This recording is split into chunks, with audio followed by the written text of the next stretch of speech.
So just to start, if you could just explain in terms of sexting what was done at tonight's meeting. Sure. This came as a proposal from our school liaison officer, Joe Quisler.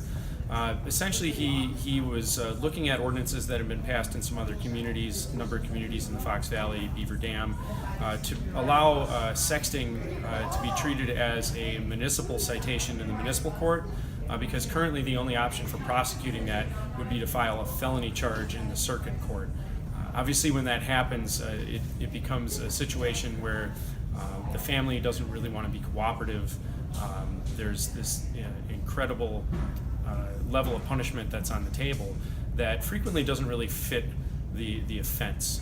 So the idea here is to have it be a civil citation that would be handled in the municipal court with my office, the judge, Judge McKenna, the family of the defendant, and of course the defendant themselves, and come up with a way to turn it into more of a learning experience rather than a crime and punishment type affair. And do you know if there's been any incidents like this in Stevens Point recently that you could speak of? I can't speak to any specific ones. I haven't discussed that with the police department, but I presume that this is something that's going on, hence Officer Quisler's concern about it. And just how important do you think this is? You kind of alluded to making more of a teaching moment. Just how important could that be for a community like this?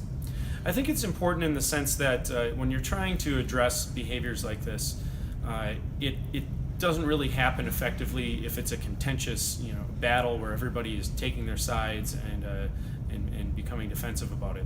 If you can get the parents involved and get them having a conversation with their child, you're gonna get better outcomes than if it's something that's being handled as the family feels the need to put up a wall against the potential consequences.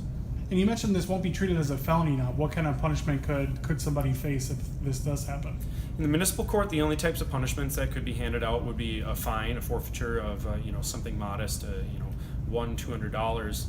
But also in terms of the juvenile citations, we frequently look to community service, or we get creative based on the nature of the circumstances to come up with, sometimes it's an apology letter to, school staff who had to break up a fight or something like that, or somebody who had something stolen from them.